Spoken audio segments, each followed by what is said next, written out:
Continuamos con lo que habíamos dejado anteriormente, simplemente un pequeño repaso. La distinción entre las partículas coloidales liófilas y liófobas reside en que en el caso de los liófobos tienen poca atracción entre la fase dispersa y el medio. Lo contrario ocurre con los liófilos. La fase dispersa exhibe una gran afinidad con el medio.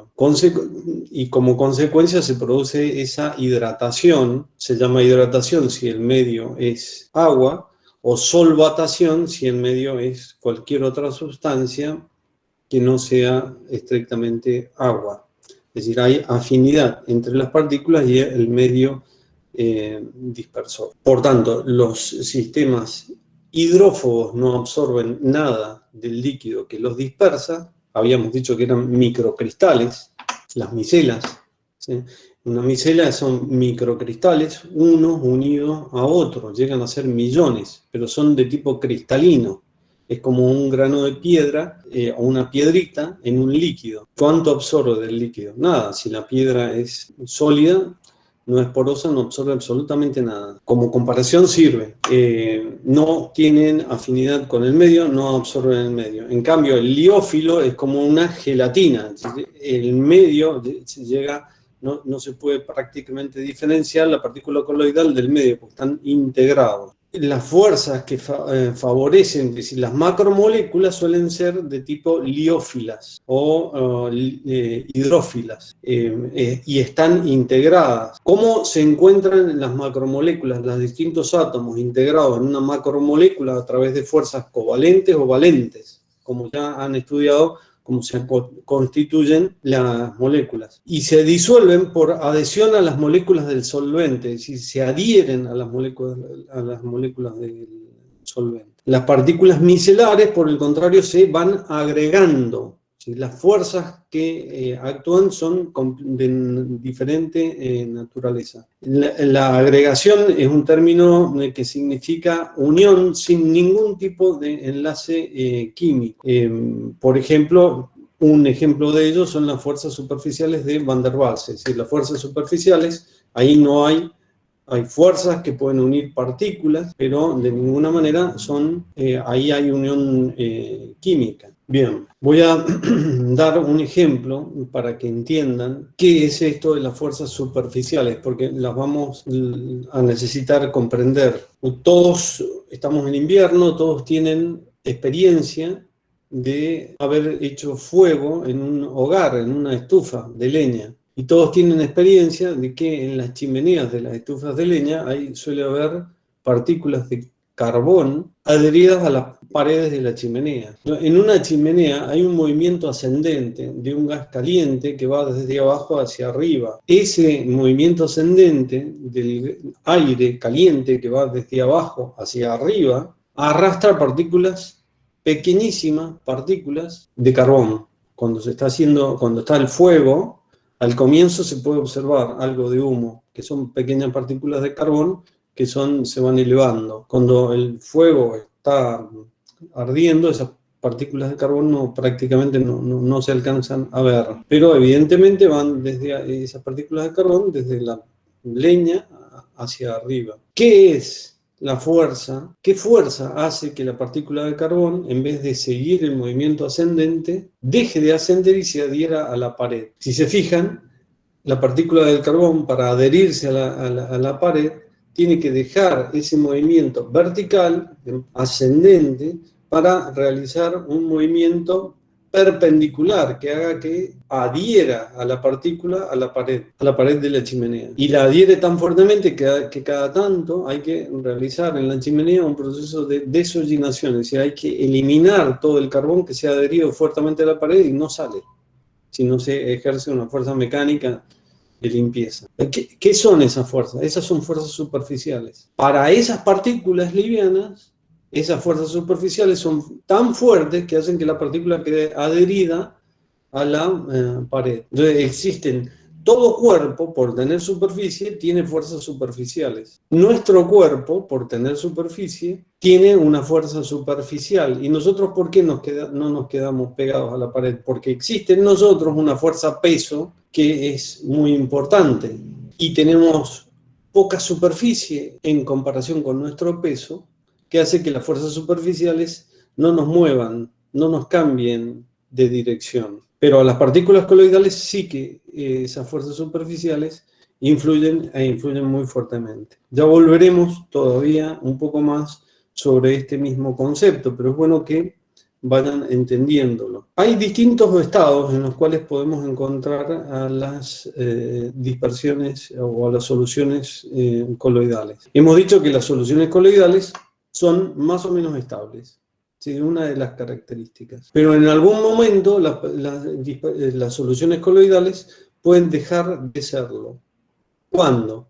Cuando las partículas que constituyen la dispersión o la solución coloidal coagulan entre ellas. Es decir, las partículas coloidales pueden ir agrupándose. Hemos hablado de las micelas. Las micelas se van agregando una micela alrededor de otra. Pero si ese proceso continúa de un modo indefinido, la partícula se va haciendo cada vez más grande y puede superar el límite coloidal. Cuando esa macromolécula o macroión de alguna manera reacciona con otra macromolécula, puede duplicar, triplicar, en fin, su tamaño y puede abandonar el estado coloidal.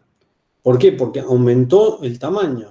Creció. Entonces, a ese fenómeno donde una partícula se adhiere a otra partícula, ya vamos a ver que hay distintas fuerzas que pueden justificar este proceso, se denomina proceso de coagulación. Coagulación que todos más o menos tienen experiencia de distintos procesos de coagulación. Se forma un coágulo, algo que era líquido, empiezan a aparecer partículas que están en estado sólido. Cuando se observan a simple vista son suspensiones, ya, coágulos que se ven a simple vista.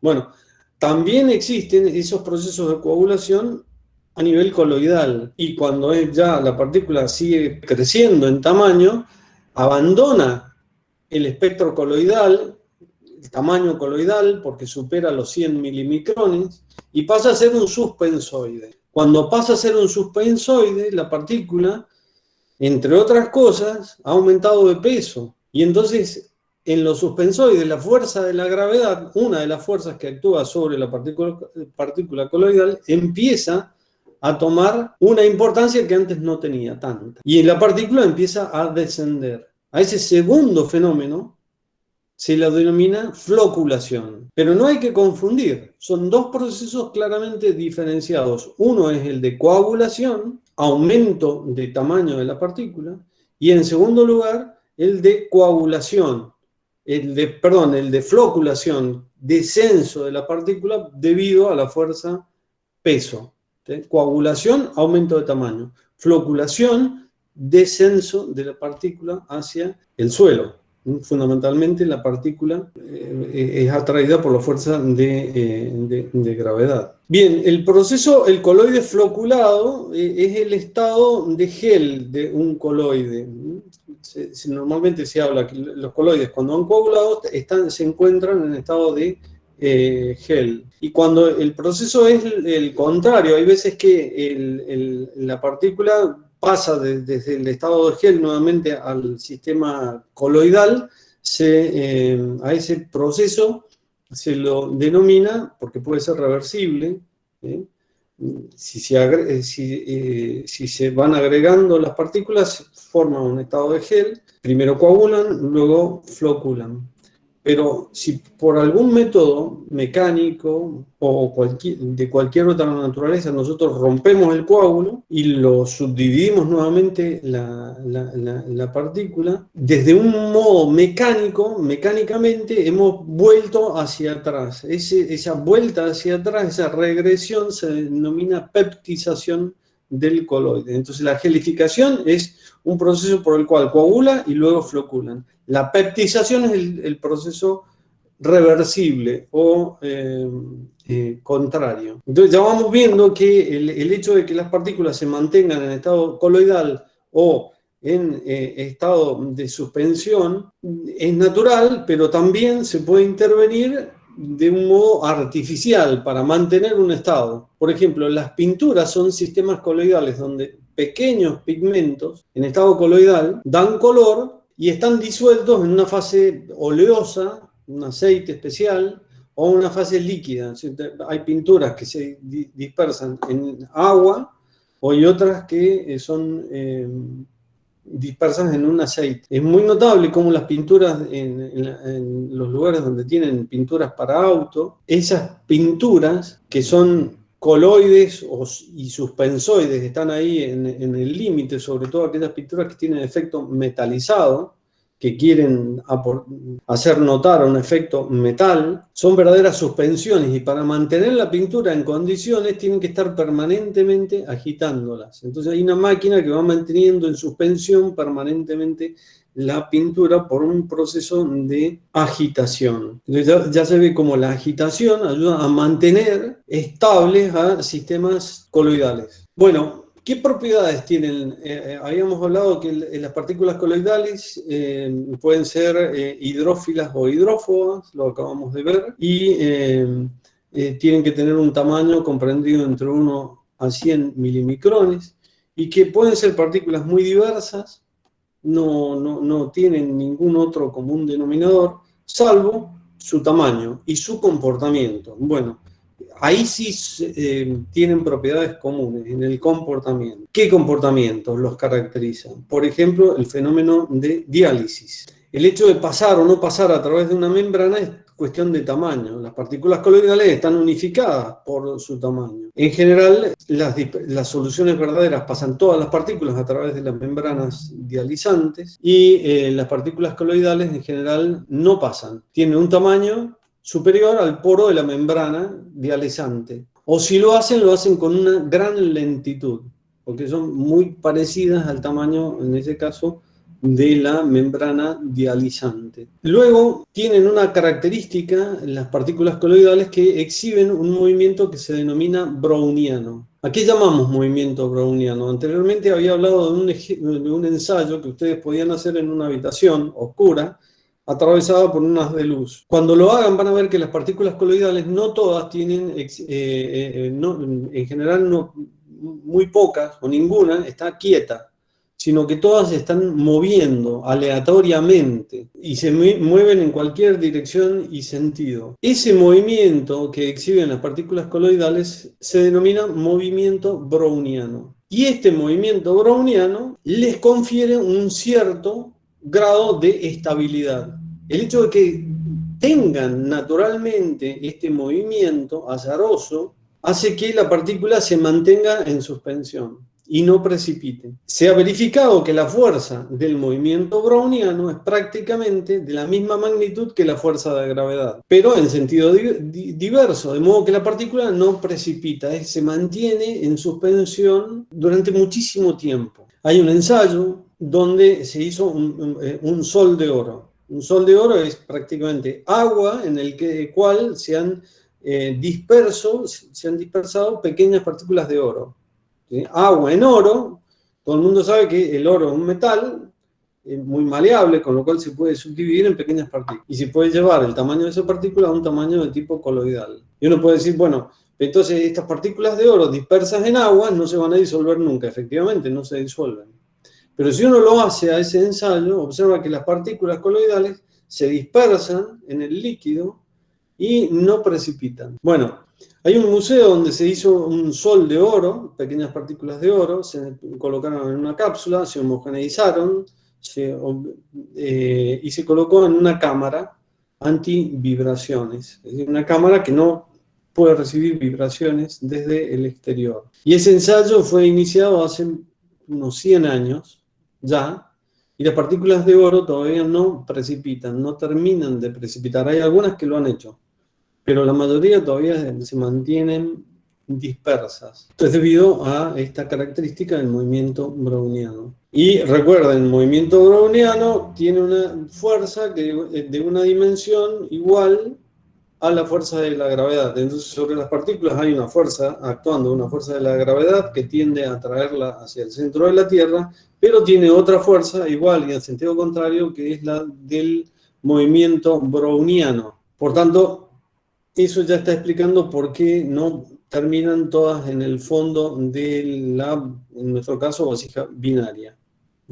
También otra característica de la que ya habíamos hablado es que son ópticamente activas, es decir, son activas frente al fenómeno Tyndall. Esto que tenemos indicado acá. Bien. Son activas frente al fenómeno Tyndall, es decir, uno las ilumina y dan un aspecto de haz de luz lleno. Ya hemos explicado largamente este fenómeno, no vuelvo sobre él. Otra de las características que tienen las partículas coloidales es que en general presentan una carga eléctrica, están cargadas, uniformemente cargadas, con una carga electrostática. En general, esto se puede verificar, se puede hacer un ensayo, se puede en un tubo, en U, se colocan ánodo y cátodo, se hace pasar a través de esa solución, por ejemplo, acuosa, un corriente continua, y si en esa dispersión existen partículas con carga positiva y con cargas negativas, se va a observar que las positivas van hacia el cátodo y las negativas hacia el ánodo. Y es un modo de poder diferenciar las partículas coloidales con cargas positivas y negativas.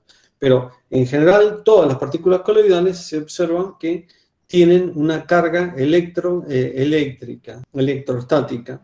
También esa carga electrostática termina siendo un causal de estabilidad o de inestabilidad, ya veremos. ¿Por qué es un causal de estabilidad? Porque esa carga electrostática es más o menos, hay casos y casos, pero tiene en muchos ejemplos, ocurre que esa fuerza electrostática es igual, pero de sentido opuesto, a las fuerzas superficiales de Van der Waals, de las que ya hemos hablado y vamos a seguir hablando. Entonces, fíjense que sobre la partícula coloidal, con todo esto que hemos dicho, van actuando 4 fuerzas claramente diferenciables. La fuerza de la gravedad en un sentido, y luego la fuerza del movimiento browniano que se opone a ella. Y en sentido contrapuesto, las fuerzas también las fuerzas electrostáticas y las fuerzas superficiales de Van der Waals. Voy a tratar de enfocarlas en la cámara, allí están, pueden, espero que lo puedan observar, si no, después voy a enviar un esquema de esto para que lo puedan tener. Pero entonces tenemos la fuerza peso hacia abajo y hacia arriba la fuerza de Van der Waals. Hacia la derecha o hacia la izquierda las fuerzas electrostáticas y en el sentido contrario las fuerzas superficiales de Van der Waals. Cuando estas 4 fuerzas se encuentran en equilibrio, la partícula se encuentra también en equilibrio. Cuando hay alguna de estas fuerzas sobrepasa a las demás, se pierde el equilibrio, la partícula también pierde la estabilidad. Entonces estas fuerzas son causa de estabilidad y al mismo tiempo, cuando alguna de estas desaparece o crece exageradamente sobre todas las demás, es causa también de inestabilidad, de todo lo contrario. Vamos a seguir hablando sobre la naturaleza de esta carga electrostática, de la carga eléctrica que poseen las partículas coloidales. Vamos a ver que hay una naturaleza, hay una teoría, que es la teoría química, que explica la presencia de la carga eléctrica en la partícula coloidal, básicamente por la disociación de las moléculas. Cuando una gran molécula se disocia, forma un anión y un catión. Cuando es una macromolécula la que se está disociando, normalmente puede ser que el anión o el catión siga siendo una molécula gigante. Y en ese caso es una partícula coloidal con carga eléctrica positiva o negativa. Depende de que sea un anión o un catión o un anión. Pero existen otras partículas coloidales que tienen una carga eléctrica que no necesariamente está relacionado con un efecto de disociación de la molécula. Y entonces la presencia de la carga eléctrica se debe a fenómenos de otra naturaleza que se denominan fenómenos de tipo físicos, que ya los vamos a estudiar en particular. De modo que volveremos sobre la naturaleza de la carga eléctrica de las partículas coloidales más adelante. Me interesa que ahora tengan un conocimiento global. Habíamos empezado a hablar sobre la estabilidad o la no estabilidad de las partículas coloidales. Ahora vamos a seguir avanzando sobre este tema. Les había dicho que las cargas eléctricas de una partícula coloidal pueden ser la razón de ser de su estabilidad o de su inestabilidad. Y una partícula coloidal puede cambiar de carga eléctrica. La respuesta es sí. Puede cambiar de carga eléctrica, puede en algún momento no tener carga eléctrica, que su carga eléctrica sea nula, y puede pasar de positiva a negativa. ¿Y de qué depende esto?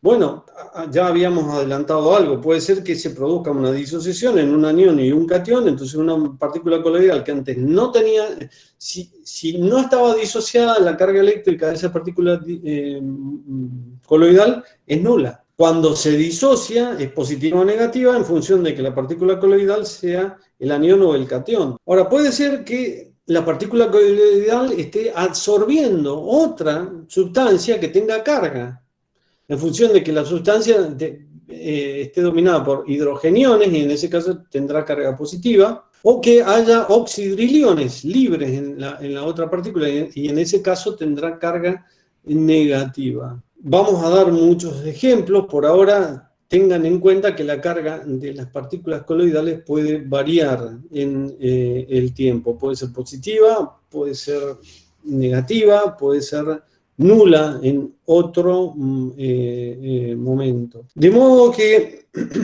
la carga eléctrica influye y fuertemente sobre la estabilidad o la inestabilidad de la partícula coloidal. También habíamos hablado anteriormente que en las partículas coloidales la agitación puede ser un factor de estabilidad o de inestabilidad. Cuando hay un gel formado, si uno agita, puede ser que la partícula se rompa el equilibrio y se produzca una coagulación. Y hay veces que se necesita una agitación para mantener el coloide en suspensión.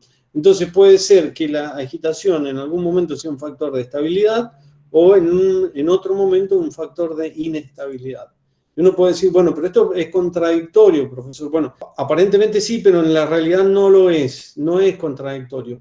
¿Y cómo vamos a saber con anterioridad si la agitación es un factor que favorece la estabilidad o la inestabilidad? Bueno, conociendo el coloide. Cuando empezamos a conocer los coloides, entonces empezamos a saber cuándo conviene que se agite para mantenerlo estable, o cuándo conviene que no se agite, que se mantenga en calma, en reposo, para que se mantenga la partícula coloidal estable. Muchas veces ocurre que una partícula hidrófila, que normalmente las partículas hidrófilas tienden a ser estables, y las partículas hidrófobas tienden a ser inestables. Es una tendencia. No es esto que estoy diciendo del todo definitivo, porque hay casos y casos. Pero en general, las hidrófilas, las que tienen afinidad con el medio dispersor, tienden a ser estables. Muchas veces una partícula hidrófila, cuando por algún motivo, podría ser, por ejemplo, por diferencia de cargas, tiene afinidad con una partícula que es hidrófoba, la partícula hidrófila le comunica a la partícula hidrófoba su estabilidad. Fíjense qué cosa más interesante, es decir,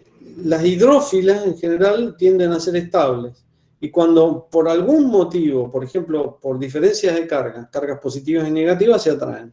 Cuando el hidrófilo atrae a la hidrófoba, pasa a ser otro coloide distinto, porque cambia su naturaleza molecular, y le comunica sus características, le comunica su estabilidad. Vamos a ver que esto es precisamente lo que hacen unos coloides especiales que se denominan coloides de tipo coloides protectores.